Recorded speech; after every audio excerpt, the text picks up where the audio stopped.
Bonjour à toutes et à tous. Un nouveau Premier ministre, des menaces de motion de censure, un gouvernement qu'on attend toujours, dont on devrait avoir les noms peut-être la semaine prochaine, et un gouvernement qui peine à trouver une majorité claire à l'Assemblée nationale.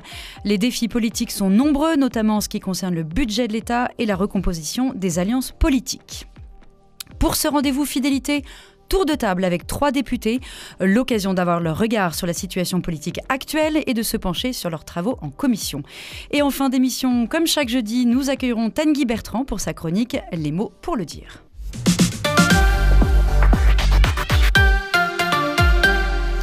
Ce sont donc 3 députés du nouveau Front populaire de Loire-Atlantique qui ont répondu à notre invitation que nous avions lancée à tous les camps politiques. Ségolène Amiot, bonjour. Bonjour. Vous êtes députée La France Insoumise. Julie Laernos, bonjour. Bonjour. Vous êtes députée Les Écologistes. Et Fabrice Roussel, bonjour. Vous êtes député socialiste. Bonjour. Alors, jeudi dernier, après 51 jours d'attente, Emmanuel Macron arrêtait son choix pour le poste de Premier ministre. Samedi dernier, une partie de la gauche battait le pavé. Et vous, comment avez-vous reçu la nomination de Michel Barnier ? On commence avec vous, Ségolène Amiot. On a pris ça comme un affront, en réalité, un déni de démocratie. Emmanuel Macron a voulu ces élections législatives. Il a prononcé la dissolution de l'Assemblée en espérant peut-être récupérer une majorité. Les électeurs et les électrices l'ont sanctionné, ont clairement dit on ne veut plus d'une politique d'Emmanuel Macron telle qu'elle a été menée depuis 7 ans. Et au final, ils ont porté la gauche et l'ensemble, le NFP, en tête de ces élections. Et au final, on se retrouve avec un Premier ministre qui est issu du camp le plus petit représenté à l'Assemblée nationale. Donc c'est pour nous un total déni de démocratie, d'une part. C'est aussi un refus d'entendre la voix des électeurs et des électrices. Et puis, ça donne un signal qui est quand même extrêmement grave aujourd'hui, je trouve, qui est de dire vous pouvez voter ce que vous voulez, on s'en fout. Julie Laernos, quel est votre regard ? Comment vous avez reçu cette nomination ? Déjà, on n'assiste pas à une crise démocratique sans précédent, mais à une crise des institutions en France. C'est-à-dire, on a vu, après la dissolution, une mobilisation sans précédent des Françaises et des Français qui se sont rendus aux urnes avec 2 messages clairs. Un, on ne veut plus de la politique d'Emmanuel Macron. Les services publics sont à l'agonie. Les inégalités se creusent et sont en train d'exploser. Les tensions dans la société sont palpables. Il nous faut changer de braquet et changer de politique. C'est un message extrêmement clair. Le deuxième message qui a été envoyé par les Françaises et les Français, c'est que face au danger de l'extrême droite et du Rassemblement national, nous ne souhaitons pas que le Rassemblement national gouverne dans ce pays. Ces 2 messages ont été très forts, extrêmement clairs, et donnent la situation actuelle, dont Emmanuel Macron est le seul responsable, d'une Assemblée nationale divisée où aucune majorité large, confortable, ne se dégage. Il était de la responsabilité du président de la République qui a pris la responsabilité de dissoudre l'Assemblée quand le Rassemblement national était au plus haut, d'entendre ce message. Ce message, 1, de désaveu de sa politique, et de 2, de barrage républicain. Il était donc de sa responsabilité de faire en sorte que son camp se range derrière le nouveau Front populaire qui proposait de reconstruire les services publics qui ont été très mal menés, qui proposait de la justice fiscale et de travailler sur l'explosion des inégalités, sur la précarité. Je ne rappelle pas le nombre d'enfants à cette rentrée scolaire qui dorment à la rue, c'est plus de 2000. C'est une explosion en termes de chiffres et donc il y a des mesures concrètes et urgentes qu'il faut mener. Pour ça, le nouveau Front populaire avait un programme très concret et il était de la responsabilité du président de la République d'appuyer, même si ça ne lui convenait pas, même si ça cassait un certain nombre de réformes qu'il avait mis un point d'honneur à mener contre le pays, là aussi. Je pense notamment à la réforme des retraites. Et donc, il a raté le coche, et je partage ce que dit ma collègue Ségolène Amiot. Il envoie un message extrêmement inquiétant pour notre démocratie, c'est-à-dire à quoi ça sert de voter, puisqu'il nomme un Premier ministre, Michel Barnier, qui, je rappelle, est issu des Républicains, qui a fait 4,7% aux dernières échéances électorales, avec un peu moins de 50 députés à l'Assemblée nationale. C'est extrêmement inquiétant, y compris pour la stabilité de notre démocratie dans notre pays. Fabrice Roussel, vous êtes d'accord avec vos collègues ?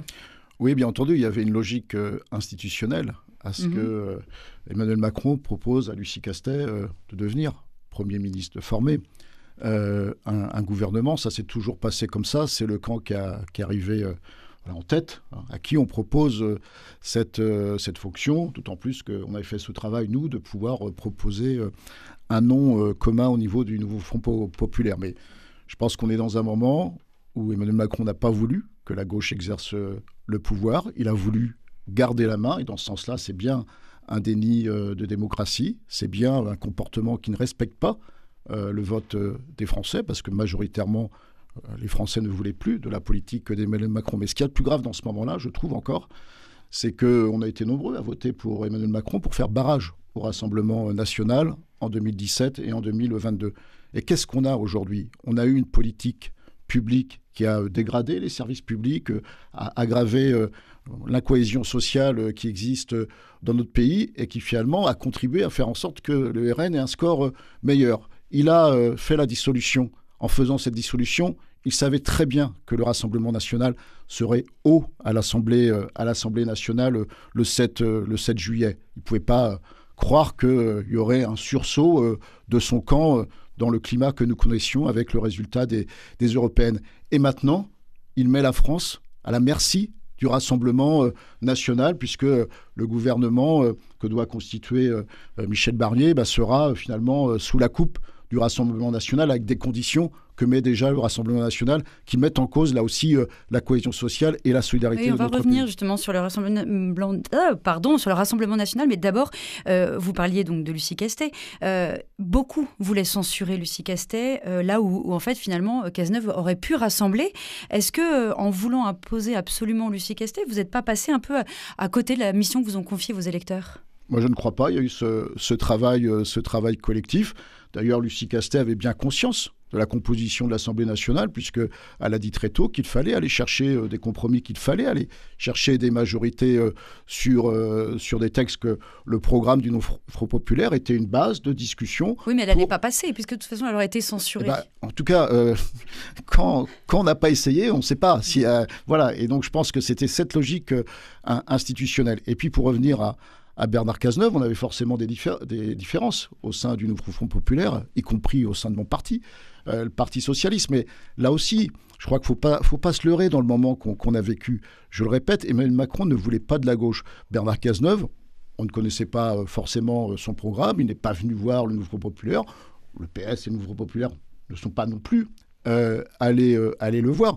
Mais par exemple, il était très clair qu'il allait remettre la réforme des retraites en jeu. Il allait proposer l'abrogation. Et ça, Emmanuel Macron n'en voulait pas. Donc, c'était un leurre, cette candidature de Bernard Cazeneuve. Donc, voilà. Donc, moi, je confirme qu'on est dans un moment où Emmanuel Macron a voulu garder la main. Voilà.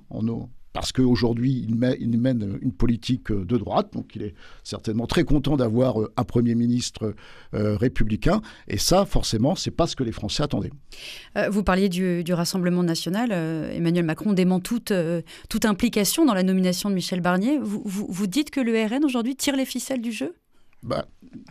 Moi, ça me paraît une évidence. C'est-à-dire qu'à partir du moment où Emmanuel Macron annonce, ou du moins lance ce nom de M. Barnier et qu'il a alors c'est même pas un blanc-seing, mais il a l'aval de Marine Le Pen pour dire on ne le censurera pas d'emblée, dire c'est bon, on peut y aller, pour finalement entendre ce matin que finalement, on va quand même le censurer parce que une des seules choses qu'il ait pu proposer d'un point de vue programmatique, c'est plus de justice fiscale. C'est une des seules choses, vraiment en termes de programme, à part la proposition de recréer un ministère de l'immigration. Pour le moment, on n'a rien entendu des propositions de M. Barnier. Mais remettre de la justice fiscale, ça, il l'a dit. Et effectivement, aujourd'hui, où nos finances sont dans un état catastrophique, c'est-à-dire que le bilan d'Emmanuel Macron après 7 ans et de ses gouvernements, c'est une des pires situations de crise et de dette pour la France. Qui est due notamment à la crise du Covid. on ne va pas pouvoir mettre ça sur le dos du Covid pendant 107 ans, en fait. Oui, il y a eu effectivement des déficits. Oui, l'État est intervenu et tant mieux. Après, est-ce qu'il est intervenu de façon pertinente ? Ce n'est pas toujours le cas. On a encore des entreprises qui nous disent, nous, on a reçu de l'argent sans l'avoir demandé.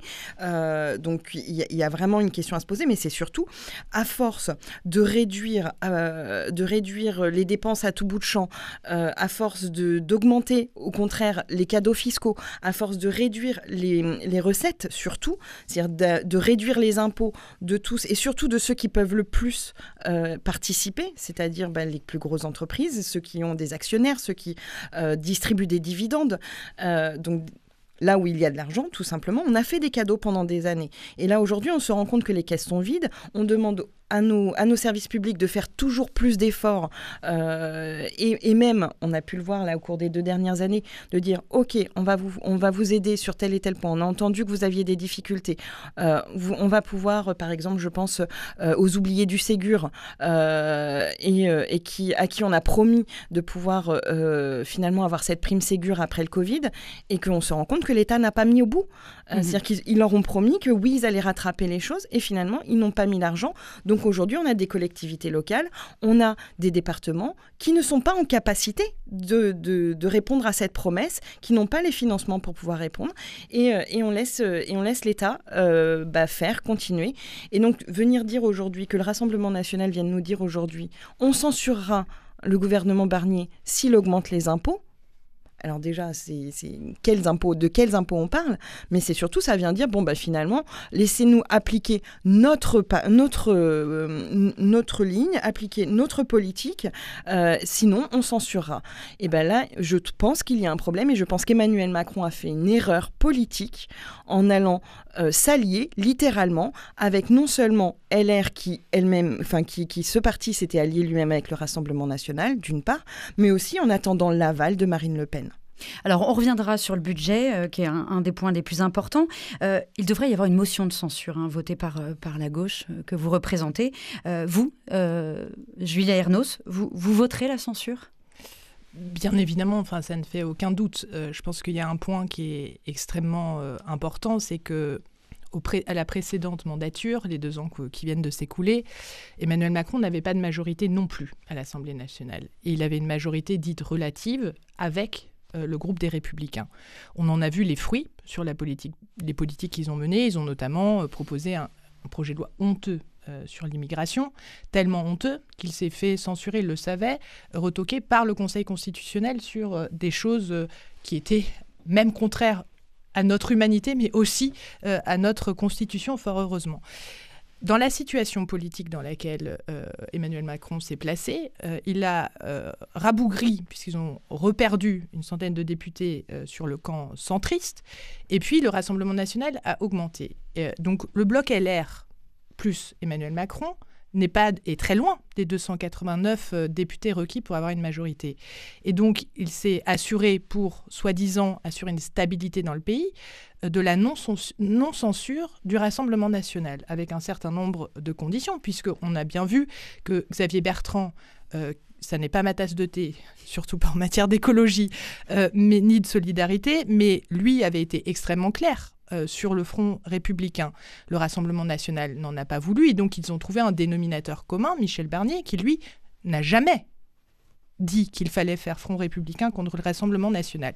Et donc on voit bien que le Rassemblement national tient là toutes les ficelles et va faire sauter à la corde cette nouvelle alliance des républicains, forces très minoritaires dans notre pays qui vont avoir des ministères et des pouvoirs qu'ils ne devraient pas avoir, avec le plein soutien d'Emmanuel Macron. Et donc, ils vont les faire sauter à la corde jusqu'à ce qu'ils en aient marre. Et on a vu, pour l'avoir vécu pendant 2 ans à l'Assemblée nationale, le Rassemblement national peut dire A et le lendemain dire B. Et donc, il peut voter noir et puis après, il peut voter blanc. Voilà. Ils préfèrent voter blanc par ailleurs, mais c'était peut-être...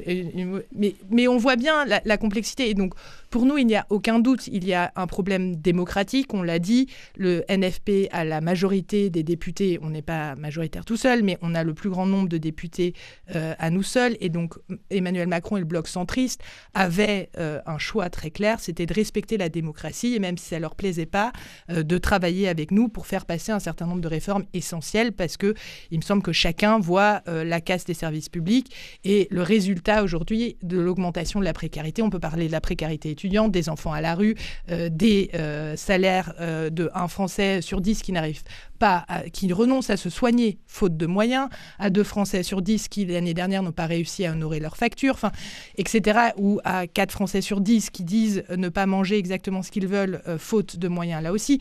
La crise du logement qui est sans précédent. Il y a un certain nombre de problématiques. Il va y avoir la manifestation des soignants samedi prochain. Tous nos services publics sont à l'agonie. On voit la manière dont l'école a été malmenée. L'école, c'est le moyen d'émancipation de chacun et de chacune. Une société qui n'investit plus dans l'école, c'est une société qui ne croit plus en l'avenir. Et donc, on est dans un moment extrêmement grave. Il faut entendre, je veux dire, la réforme, par exemple, du choc des savoirs. Oui. Qu'en est-il à la rentrée ? Oui, là, un tiers des établissements, un tiers des établissements ne l'ont pas appliqué. En Loire-Atlantique, il y a eu une forte mobilisation. Des établissements ne souhaitent pas l'appliquer parce que c'est contraire aux valeurs, même au fondement même, au sens qu'il y a au travail et au métier d'enseignant, qui est en dehors du fait que c'était une réforme totalement inefficace. Donc on voit bien qu'il y a un moment donné, dans les errements qui ont suivi, il y a une nécessité de rediscuter, de prendre conscience de l'état du pays, de prendre conscience qu'il faut inventer des nouvelles solutions. Et donc il n'y a aucun doute sur le fait que l'ensemble du nouveau Front populaire votera cette motion de censure. Vous dites l'ensemble, mais certains ne la voteront pas au sein du NFP, ou tout le monde... Enfin, j'ai plutôt le sentiment que certains ne voteront pas cette motion de censure. Écoutez, Fabrice Roussel, vous la voterez, cette motion de censure ? Entendu, je la voterai pour 2 raisons, mais au niveau du Parti socialiste, nous sommes aujourd'hui très clairs sur le vote d'une motion de censure pour 2 raisons. La première, c'est le déni démocratique, le fait que nous ayons un Premier ministre qui ne corresponde pas au vote des Français. Donc ce non-respect du vote, je pense que nous devons le sanctionner. Et puis il y a une deuxième raison. On a porté dans cette campagne plus de justice sociale, plus de justice fiscale, plus de services publics, plus de pouvoir d'achat. Qu'est-ce qu'on est en train de nous préparer ? Des coupes sombres dans le budget de l'État, dans de nombreux services publics. On se glorifie de sortir des Jeux Olympiques et des Jeux Paralympiques. On est en train de proposer, le gouvernement sera certainement à proposer des coupes dans le budget de la jeunesse et des sports, par exemple.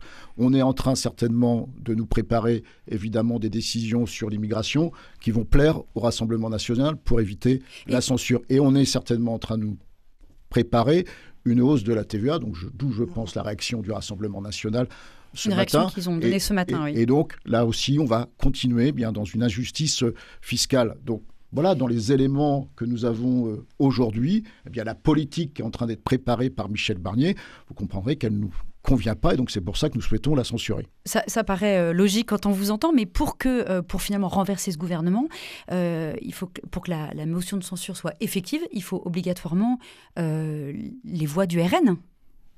Est-ce que ça vous dérange pas ? De toute façon, on n'a pas le choix. On n'a pas le choix aujourd'hui. Et ça fait donc vous êtes prêt à vous allier avec les membres du RN pour renverser le gouvernement ? En fait, c'est pas une alliance. C'est à partir du moment, et ça on l'a vécu là déjà pendant les 2 dernières années, à partir du moment où il y a un texte sur la table, que tous les députés sont invités à se prononcer, chacun fait ce qu'il entend. L'alliance, elle existe aujourd'hui avec les partis du NFP. Ce sont déjà une base c'est sur une base de travail qui est un programme commun sur lequel nous nous sommes alliés, justement. Après, nous proposons effectivement la censure du gouvernement, nous proposons même la destitution d'Emmanuel Macron avec la France Insoumise. Chacun sera amené à se positionner. Mais c'est pas sûr que le Rassemblement national vote la censure. C'est absolument pas sûr. Donc et puis on va pas aller discuter avec eux aujourd'hui pour savoir si ils vont le faire ou non. Par contre, il faut bien que nos auditeurs aujourd'hui entendent qu'on ne peut pas se dire être un parti d'opposition, se dire qu'on s'oppose à Macron et à sa politique tout en lui donnant un blanc-seing, en validant son gouvernement et en votant main dans la main 90% des textes qui sont proposés. C'est déjà ce qui s'est passé au cours des 2 dernières années. Faites ce que je dis, pas ce que je fais. C'est-à-dire qu'ils ont crié au loup à chaque fois qu'ils en ont eu l'occasion pour chaque texte proposé par la Macronie. Pour autant, ils les ont votés. Et jusqu'ici, ils ont été effectivement, ce qu'on entend régulièrement, l'assurance vie de la Macronie. L'assurance vie de ce parti néolibéral et de la politique d'Emmanuel Macron. Ils ont toujours voté avec eux. Donc, c'est là où, en fait, on va voir qui fait ce qu'il dit et dit ce qu'il fait. Et c'est ça aussi ce qu'attendent, je pense, aujourd'hui les Françaises et les Français qui ont voté, c'est d'avoir des gens qui non seulement s'engagent, mais mettent des actes au bout de leurs promesses. Alors pour revenir au budget, effectivement ce sera le premier casse-tête du gouvernement puisque ce sont 30 milliards d'euros d'économies qu'il va falloir faire pour éviter la récession. On le disait, Michel Barnier envisage une plus grande justice fiscale, ce qui va dans votre sens. Éric Coquerel, député de la France Insoumise et président de la commission des finances de l'Assemblée nationale, parlait ce matin sur France Inter d'une volonté de débat pendant une séance exceptionnelle. Déjà, est-ce que vous êtes au courant? Est-ce que vous y préparez, Julie Lernos? Tout à fait. Ça fait ça fait 2 mois que nous avons été élus et donc nous avons travaillé sur des propositions de loi, mais nous avons évidemment aussi travaillé, y compris dans le cadre du nouveau Front populaire, sur le budget, puisque nous nous placions dans la perspective d'avoir Lucie Castet comme première ministre. De ce point de vue-là, Éric Coquerel, avec Charles de Courson, qui est rapporteur général du budget à la Commission Finances. Et Lyotte. Oui. Pour le groupe Lyotte, mais qui ne fait pas partie du NFP, non, mais qui fait un travail important, ont demandé des documents complémentaires, puisque le gouvernement de Gabriel Attal et maintenant de Michel Barnier n'avait pas forcément la légitimité pour préparer un budget et un budget d'austérité. La première chose qu'on peut voir dans les éléments et dans l'audition qui s'est déroulée la semaine dernière à l'Assemblée nationale, c'est qu'on n'a pas un problème de dépenses. On a un problème de recettes. C'est-à-dire que depuis 7 ans qu'Emmanuel Macron est en place, on a structurellement baissé les impôts pour les plus riches. Ce qui fait que les inégalités se sont accrues. Donc le quoi qu'il en coûte, finalement, était important. Mais il a eu raison de le faire, mais il fallait en même temps trouver des recettes. Et ce n'est pas une question il a allégé, c'est-à-dire il a exonéré les grosses entreprises, les dividendes d'imposition, il a supprimé l'ISF, on a supprimé la taxe d'habitation, et toutes ces suppressions d'impôts ont profité à qui ? Elles ont profité aux plus riches qui payent l'impôt sur la fortune en France. Ce qui fait que mécaniquement, et on le voit dans des graphiques qu'Éric Coquerel a projetés, les 500 plus grandes fortunes en France ont pratiquement doublé leur patrimoine financier. Et donc, on voit bien qu'il y a une manne financière qui est là, qui est présente, et qu'on n'est pas allé chercher. Et à l'inverse, on voit que les plus pauvres, et surtout, la mesure fiscale la moins égalitaire, c'est la TVA. Pourquoi c'est la moins égalitaire ? Parce que les plus pauvres dépensent l'ensemble de leurs revenus et donc vont payer une taxe supplémentaire, c'est-à-dire la TVA sur l'ensemble de leurs revenus, alors que les riches en ont qui dorment sur leur compte en banque, dans du patrimoine immobilier et qui donc ne payent pas du tout la même somme sur l'ensemble de leurs revenus. Et c'est extrêmement inquiétant. Et je veux dire, il y a une idée reçue, souvent, de dire que la gauche ne gère pas bien les finances publiques et serait des énormes dépensiers, etc. Et que la droite gérerait bien les finances publiques. Quand on regarde d'un point de vue objectif, les collectivités territoriales qui sont gérées par des présidents ou des maires de gauche ou des présidents et des maires de droite, on voit que, au contraire, c'est la gauche qui gère bien mieux les finances publiques, et y compris elle fait les dépenses qui sont obligatoires pour la cohésion sociale. C'est-à-dire qu'il y a des choses sur lesquelles on va rogner et qui vont avoir des coûts supplémentaires dans la société. Je prends un exemple sur les soins. Les personnes qui ne vont pas se faire soigner, la psychiatrie par exemple. On investit.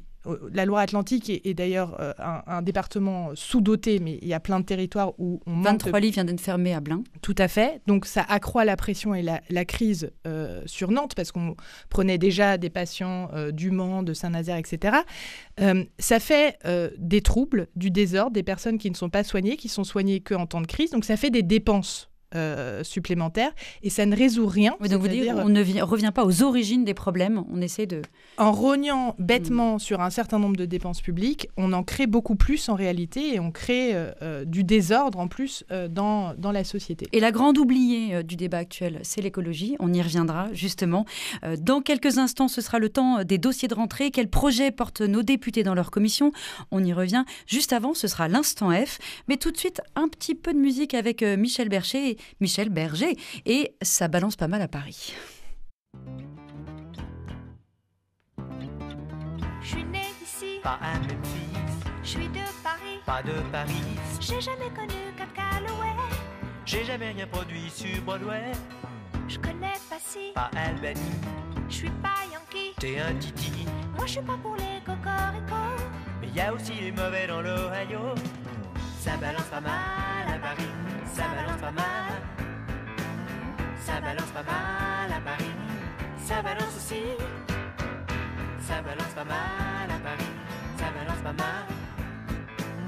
Ça balance pas mal à Paris, ça balance aussi. je veux faire un show, Je demande pas mieux, mais du nouveau, c'est tout ce que je veux. mais je veux pas copier Ginger Rogers, Pourquoi toujours America First? West Side Story, C'est bien fini, le parapluie, c'était joli. mais je veux faire quelque chose à moi, Faudra travailler mais pourquoi pas? Ça balance pas mal à Paris, ça balance pas mal.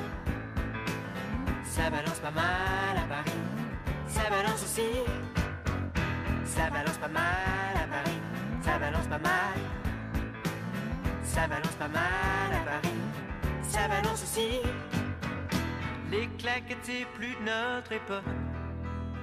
La métro Goldwyn Mayer, c'est plus la meilleure. Ça balance pas mal à Paris, ça balance pas mal. Ça balance pas mal à Paris, ça balance aussi. Ça balance pas mal à Paris, ça balance pas mal. Ça balance pas mal à Paris, ça balance aussi. Ça balance pas mal, ça balance pas mal. Ça balance pas mal à Paris, ça balance aussi. Ça balance pas mal, ça balance pas mal. Ça balance pas mal, ça balance aussi. C'était Michel Berger, ça balance pas mal à Paris.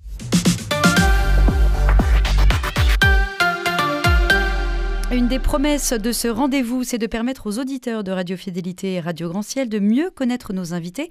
Alors tout de suite, c'est l'Instant F. L'Instant F. C'est toujours intéressant quand on a une personnalité politique de comprendre comment elle en est arrivée là. Fabrice Roussel, vous avez 51 ans, vous êtes une figure politique locale. Vous étiez premier vice-président de Nantes Métropole, ancien secrétaire départemental du Parti Socialiste et maire de la Chapelle-sur-Erdre. Je reprends mon souffle. Fonction que vous avez abandonnée pour ce premier mandat de député. Qu'est-ce qui vous a amené à vous engager en politique? Vous étiez prof d'économie. C'est un engagement local, d'abord, puisque quand je me suis retrouvé sur une liste municipale, ça faisait suite à un engagement bénévole dans une structure pour accompagner les jeunes de mon quartier dans leur éducation. Donc, moi, je suis issu de cet engagement local et puis aussi un engagement politique. Ça fait 30 ans que je suis adhérent du parti socialiste, parce que pour moi, c'est aussi important d'être dans un collectif, de partager des valeurs, et puis aussi avec le travail que j'ai essayé de mener pour, moi, localement, rassembler la gauche. Et c'est pour ça que ce rassemblement du Nouveau Front Populaire était aussi important pour moi. Cette première aventure parisienne au Palais Bourbon, comment est-ce que vous la vivez? Qu'est-ce que vous avez découvert en tant que jeune député que vous pouviez ignorer tant sur votre poste que l'Assemblée elle-même? Pour l'instant, il y a, je pense, encore beaucoup de choses à découvrir. Le travail, c'est trop tôt. Le travail parlementaire est un travail différent d'un travail de collectivité dans l'élaboration des décisions et donc des lois. C'est pas du tout le même processus. Donc ça, c'est encore à venir, même si on a commencé à y travailler. On y reviendra tout à l'heure. Après, voilà, le travail d'un député, ça se rapproche aussi beaucoup d'un travail de maire parce qu'il faut être sur le terrain. Voilà, il faut suivre les dossiers locaux. Voilà, par exemple, moi, sur ma circonscription, j'ai le sujet de Saunier Duval avec 250 suppressions d'emplois. Donc voilà, donc c'est comment on continue de suivre les dossiers de son territoire. Donc, en ce sens-là, ça se rapproche quand même beaucoup du travail d'élus locaux, du travail d'élus de terrain, mais voilà, tout le travail parlementaire. Après, il ne faudra pas oublier le terrain par rapport aux problèmes nationaux, aux problématiques nationales. Oui, mais je pense que c'est ça qui est intéressant dans notre mission de député, c'est comment on profite de notre expérience locale, des sujets du quotidien des habitants et comment on porte ça à l'Assemblée nationale pour essayer de trouver des réponses et améliorer la vie des gens et continuer à faire du progrès social. Ségolène Amiot, vous avez 38 ans. Vous êtes originaire du Finistère et vous êtes depuis 2016 engagée à la France Insoumise. Vous avez été élue députée en 2022. Vous étiez alors une inconnue, on peut le dire comme ça. Qu'est-ce qui vous a amené jusqu'ici, justement, vous ?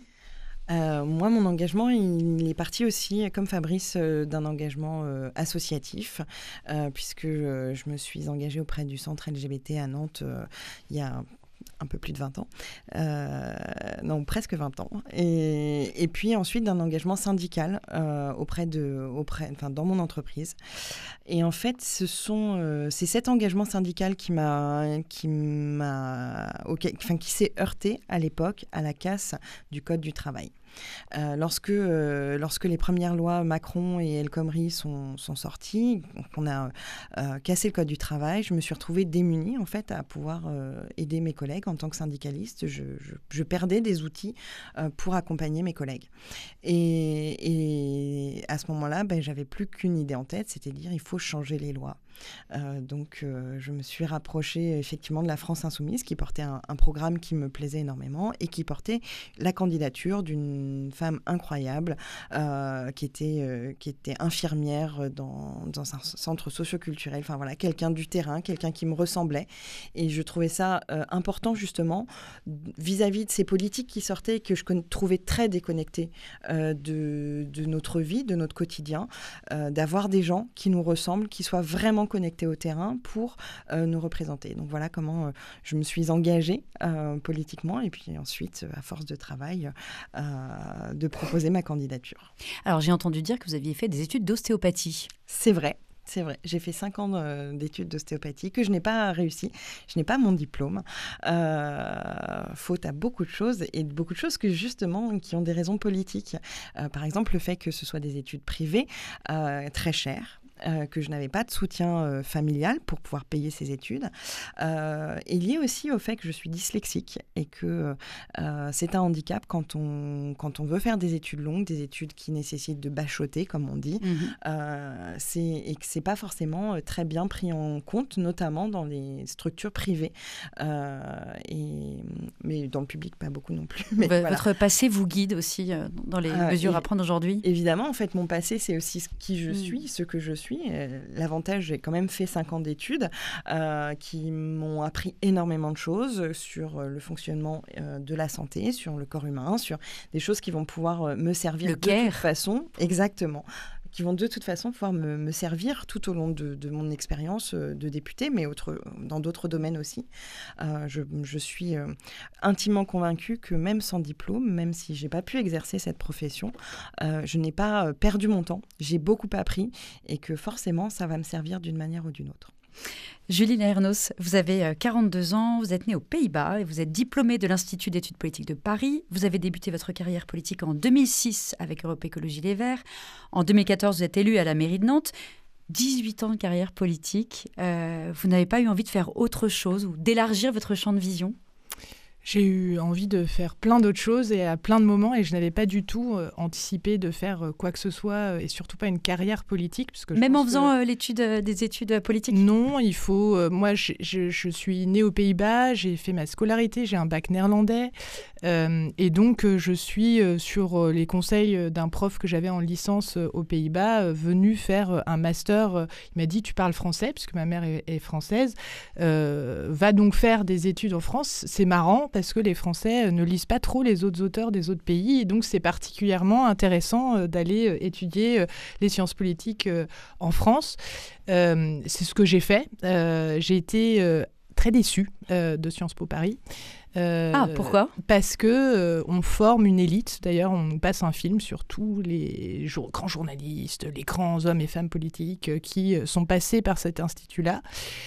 Sur le fond pédagogique, on n'apprend pas. Moi, j'ai fait 1 an d'histoire à la Sorbonne que j'ai trouvé bien meilleur en termes... J'ai beaucoup plus appris là-bas, l'histoire de l'histoire, regarder les sources, etc., la psychologie sociale, Et à Sciences Po, j'ai eu des hommes et des femmes politiques qui essayaient de me convaincre qu'ils avaient raison. Et en fait, moi, c'est pas pour ça que je faisais des études. Et donc, ça m'a plutôt... C'était plus des études qui vous formataient? Voilà. Et j'ai fait un master sur l'Europe parce que comme j'étais de 2 nationalités de l'Union européenne, ça me semblait intéressant dans mon parcours. Mais en fait, ça m'a forgé. C'était au moment aussi des manifestations contre le contrat première embauche. Moi, j'habitais en Seine-Saint-Denis, par ailleurs, parce que mes parents n'avaient pas... J'ai pris un emprunt étudiant pour me payer mon master, etc. Donc, j'étais confrontée aussi à 2 mondes en même temps. Et donc, ça m'a un peu inculqué la contre...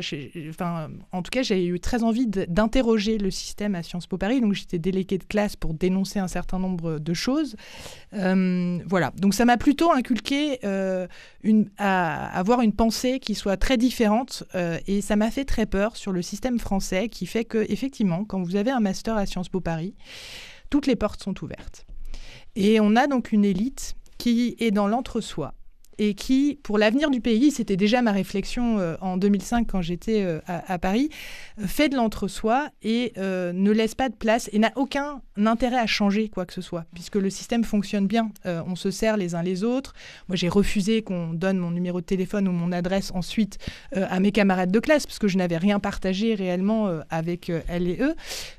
Et donc, ça m'a plutôt forgé un caractère et une conscience politique qui était très différente de ce qu'on devait normalement m'enseigner à Sciences Po. Mais voilà. Alors comment vous vous nourrissez justement pour échapper à ce monde d'entre-soi ?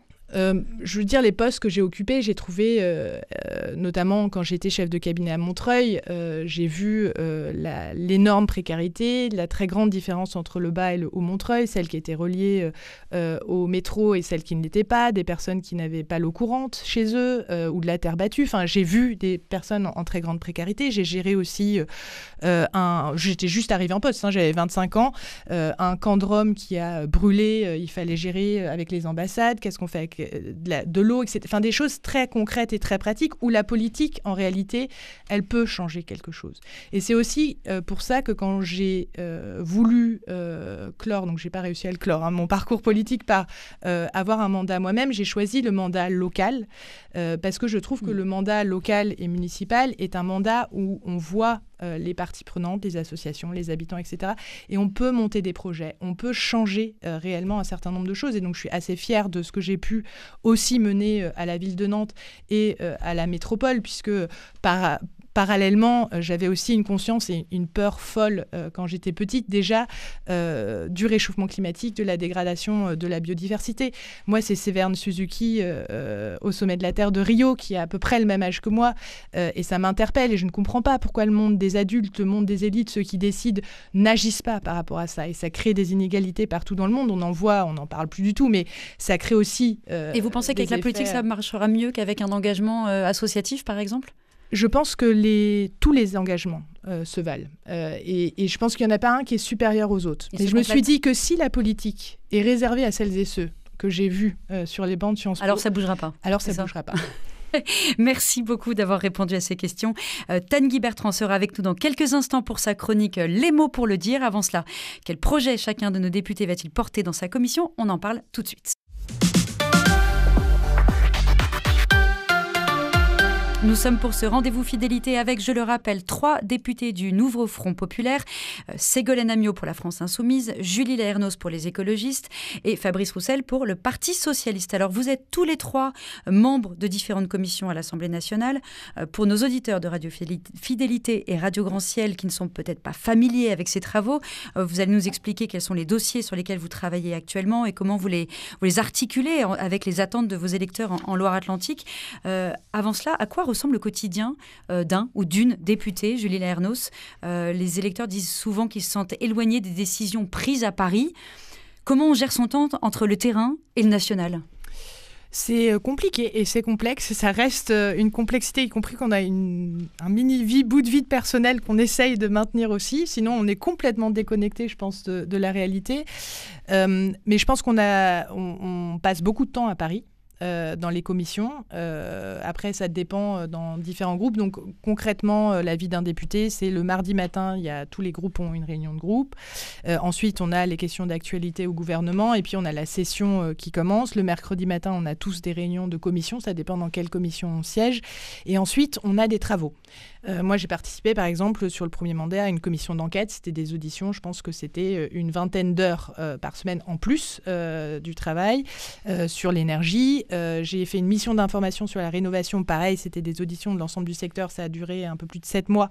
Voilà, j'ai participé à l'élaboration de la loi sur la fin de vie. Voilà. Et après, c'est quand on est chef de file pour notre groupe politique. Là, il faut enchaîner et les commissions, parce qu'un texte passe d'abord en commission. Il est amendé en commission et c'est le texte amendé qui ensuite passe en séance publique.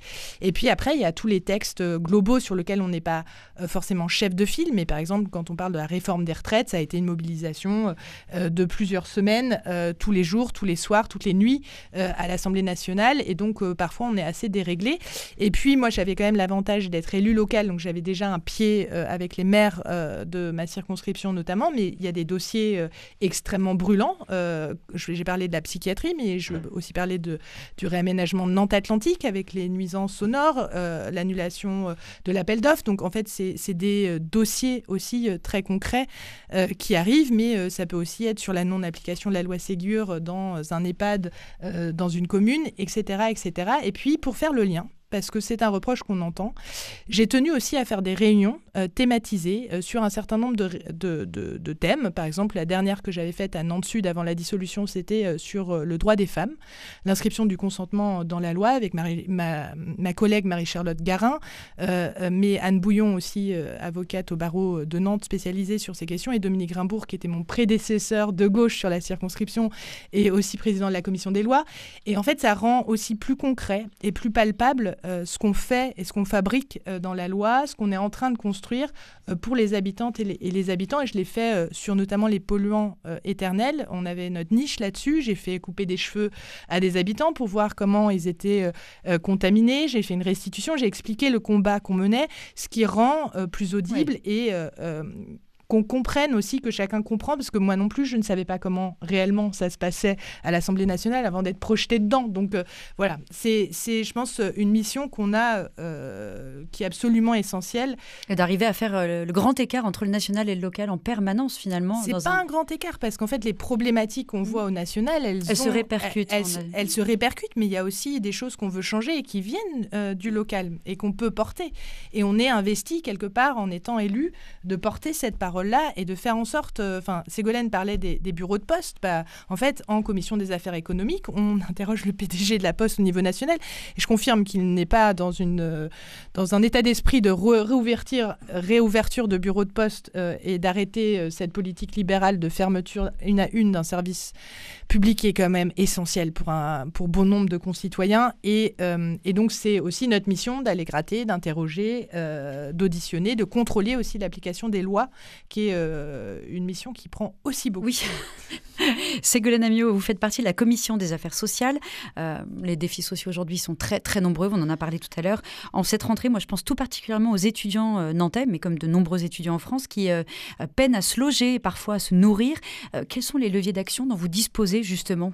Eh ben, un des tout premiers leviers que nous allons avoir, c'est le vote du PLFSS, donc du projet de loi de financement de la sécurité sociale, qui couvre plusieurs domaines. Hein. Ça couvre toutes les aides aux familles, ça couvre les aides aux personnes âgées, ça couvre les aides aux personnes en situation de handicap et évidemment la sécurité sociale, la maladie et l'accompagnement dans la maladie. Et donc, ce projet de loi de financement, c'est tous les ans, au mois d'octobre, qu'il est proposé. Et donc, c'est le moment, justement, où on va pouvoir... Donc, c'est le gouvernement qui propose un projet. Et nous, en tant que députés, nous allons pouvoir amender ce projet. C'est rajouter des choses, en enlever, répartir les fonds différemment. Et malheureusement, si ça ne se finit pas par un 49.3, c'est-à-dire si le gouvernement... On en a vu pas mal déjà. Voilà, ne décide pas de faire finalement comme il l'entend, alors le Parlement, et c'est là où c'est très intéressant, c'est que du coup, ce sont la voix de tous les représentants qui est prise en compte. C'est donc le Parlement qui modifie ce projet de loi et donne une orientation différente. Et c'est là où déjà, on a un premier levier. Après, on a évidemment d'autres propositions de loi. On avait la loi sur l'accompagnement de la fin de vie qui aurait dû être voté en fin de mandature, qui n'a pas été, le vote final n'a pas eu lieu. On sait du coup qu'il va falloir recommencer l'intégralité du travail. Et donc c'est votre commission? C'est ma commission qui va plancher sur ce sujet et qui va devoir recommencer effectivement l'intégralité du travail. Et du coup, pour compléter ce que vient de dire Julie sur comment on reste en contact avec le terrain, comment on se nourrit finalement. Moi, je me nourris de ce que les gens peuvent m'apporter. On a tous des méthodes différentes. Pour ma part, j'ai des permanences populaires, c'est-à-dire je me mets à la disposition dans la rue de mes concitoyens un peu partout sur ma circonscription tous les 15 jours. Et on a mis en place avec mon ancien suppléant, et on va maintenir ça au cours de ce nouveau mandat, des assemblées populaires de circonscription, c'est-à-dire des moments où on invite tous les habitants avec... Évidemment, en arrière-plan, on a un programme NFP, on avait un programme NUPES. On ne va pas déroger au programme non plus. Mais par contre, inviter tous les habitants et les habitantes à venir nous expliquer leurs problématiques locales et inviter d'autres habitants à travailler avec eux. Et nous, en tant qu'élus, on va chercher d'autres élus qui vont pouvoir nous aider, des élus locaux, des élus régionaux, départementaux, des élus municipaux, pour que chacun prenne sa part et aide à faire avancer un dossier. Je pense par exemple au moratoire qu'on a obtenu sur l'installation d'une station-service Total sur une zone humide à Vigneux de Bretagne. Je pense aussi... C'était votre grand combat. C'est un des combats, mais je pense aussi à l'école Nelson Mandela à Saint-Herblain qui réclame la possibilité d'être reconnu comme un établissement d'éducation prioritaire et donc les moyens qui vont avec, évidemment. Et ça a participé justement de la mobilisation des gens et ce sont d'ailleurs des citoyens qui se sont joints à la mobilisation ensuite du choc des savoirs qui a permis, je pense aussi, de fédérer, de créer du nombre lorsque les parents et les enseignants se sont mobilisés. Et dans ma circonscription, on avait déjà des collectifs de parents qui étaient déjà prêts à se mettre en action, qui avaient déjà l'habitude de discuter, ou du moins d'essayer de discuter avec le rectorat, avec le DAZEN, avec le ministre même de l'Éducation, du moins ils ont essayé. Et qui du coup avaient déjà pris l'habitude de travailler ensemble et d'écouter la voix des uns et des autres pour aller dans un choix. Donc en fin de compte, ce sont des gens qui faisaient de la politique, tout simplement. Du terrain. Exactement. Fabrice Roussel, vous, c'est la commission du développement durable et de l'aménagement du territoire. Alors, votre première réunion en commission développement durable, justement, et aménagement du territoire, elle s'est déroulée hier, si je ne me trompe pas. Non, en fait, elle se déroulera la semaine prochaine, elle a été reportée. Ah, elle a été reportée. Zut, alors parce que j'allais vous demander quels sont les dossiers qui sont à l'ordre du jour, mais peut-être que vous en avez quand même une idée, et les priorités pour le territoire. Bon, aujourd'hui, dans les dossiers à l'ordre du jour, c'est la nomination des rapporteurs pour rendre les avis budgétaires sur 2025. Bon, on n'a pas encore le budget, donc, et je pense qu'on va être dans un timing très serré. Enfin, on verra comment ça se passe, mais enfin, on va être dans un timing très serré quand même pour faire ce travail-là. Moi, j'ai identifié plusieurs sujets. Tout d'abord, les questions d'aménagement du territoire, étant élu local depuis un certain nombre d'années. Donc, comment on travaille pour avoir un aménagement plus juste, plus solidaire, plus cohérent. Moi, je suis sur une circonscription où il y a de grandes disparités de services publics. Il y a des déserts médicaux. Hein, donc, c'est aussi un des chantiers sur lesquels je souhaite m'appliquer. Chantier qui avait été initié par Guillaume Garot dans une démarche transpartisane et qui a été refusée par le gouvernement. Donc, nous souhaitons reprendre ce travail-là. Et puis après, moi j'ai également identifié le sujet, j'évoquais la situation de Sonia Duval, donc le sujet de la rénovation énergétique. Aujourd'hui, à la fois on a des dispositifs très complexes et des baisses du budget de l'État.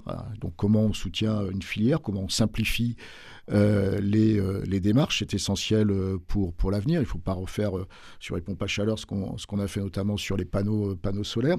Donc ça, c'est évidemment un enjeu prioritaire pour moi. Et puis aussi des sujets locaux, mais qui ont forcément un lien avec le national. Je pense à la qualité de l'eau, aux zones de captage. Voilà, on a un sujet, par exemple, sur Nord-sur-Erdre, dans des relations qui ne sont pas simples avec l'État. Donc comment là aussi on permet à la fois aux élus locaux d'être mieux entendus, et puis aussi à l'État de pouvoir vraiment agir et pas laisser les choses filer. Et puis, Julie l'évoquait, dans ma commission, il y a le transport aérien. Hein, donc, voilà comment... Dans Atlantique, il y a du travail. Voilà, donc comment il y a des propositions, il y a des sujets qui sont sur la table, notamment avec le Sénat. Donc comment, effectivement, là aussi, les sujets de régulation, de couvre-feu sont beaucoup mieux traités, permettent aussi aux élus locaux d'être mieux entendus, parce que c'est ça, même si il y a des comités, il y a des discussions avec les services de l'État, mais là aussi, comment la loi encadre mieux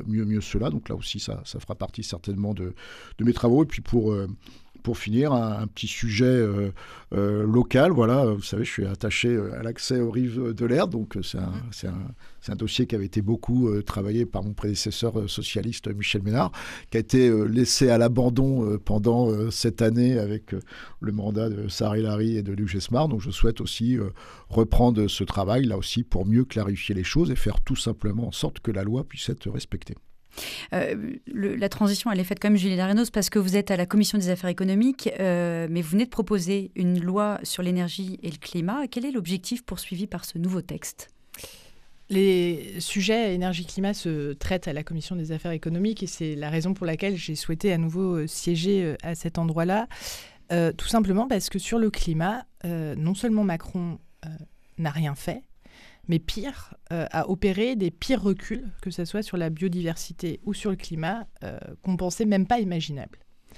Le gouvernement était tenu, avant le 1er juillet 2023, de proposer une loi de programmation énergie-climat. Puisque, vous le savez, avant de savoir comment on diminue, comment on rénove un quartier, comment on rénove des copropriétés, comment on diminue notre consommation d'énergie dans les transports pour remettre plus de trains sur les rails, plus de transports publics, ça ne se fait pas en 6 mois ou 1 an. Et il faut donc une planification écologique et une planification énergétique. D'une part, pour faire baisser notre consommation d'énergie, parce que c'est une absolue nécessité, aussi pour être moins dépendant de forces comme la Russie, etc.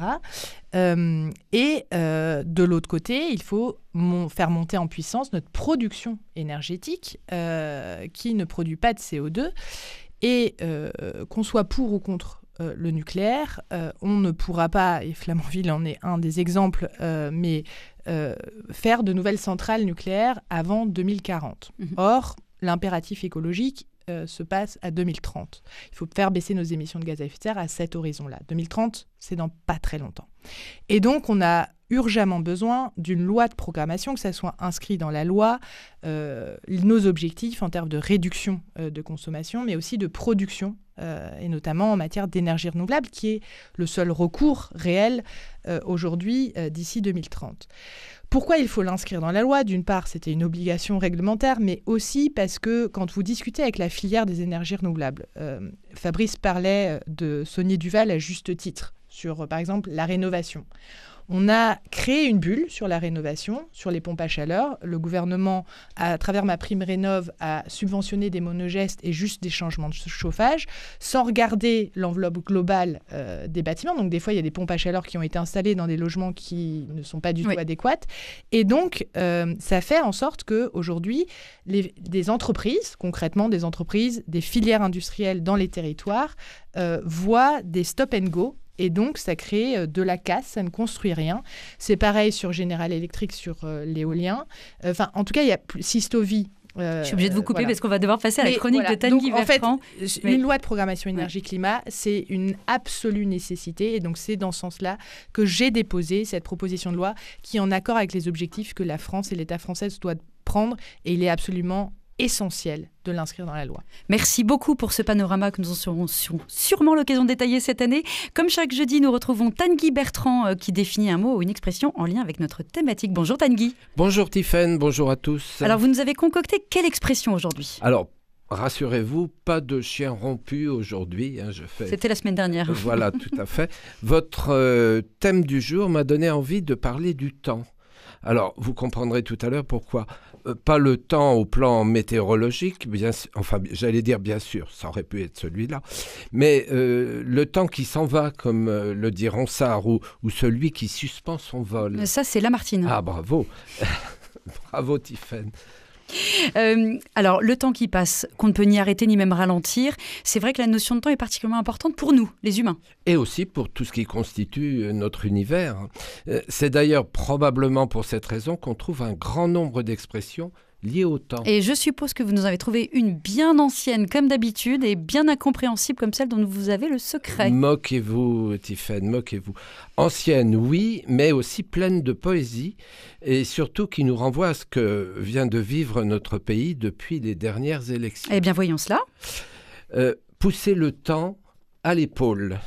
C'est joli, non ? Oui, c'est pas mal. Pousser le temps à l'épaule ou de l'épaule, puisqu'on trouve les deux constructions. C'est mon expression aujourd'hui. D'accord. Vous me regardez, oui. Oui, d'accord. Votre furetière ne nous avance pas beaucoup. Là, vous deviez nous donner nous éclairer avec furetière. Ah oui, il va vous éclairer. Ah, alors éclairez-nous avec furetière. Il dit, je cite, on dit aussi pousser le temps à l'épaule pour dire dilayer. Ça ne nous avance pas beaucoup. Dilayer, ça veut dire quoi exactement ?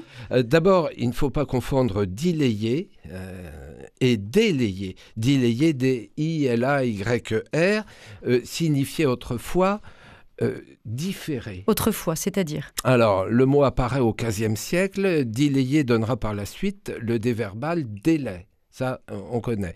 Pour revenir à notre expression, l'Académie dit plus explicitement, je cite, pousser le temps de l'épaule pour attendre quelques conjonctures favorables. Alors, comme la semaine dernière, ce que je ne comprends pas vraiment, là, c'est votre rapport, le rapport entre votre expression et son sens. Alors, comme souvent, le lien est métaphorique. Pousser le temps, c'est l'écarter, le faire sortir de sa marche normale, comme pour empêcher qu'il ne s'écoule. Autant suspend ton envol. Voilà, c'est tout à fait cela. Suspendre le temps, selon la phrase de Lamartine, vous l'avez dit. Autrefois, on arrêtait les horloges dans la maison des morts pour indiquer l'heure de son décès, mais aussi pour dire que le temps avait été définitivement aboli pour lui.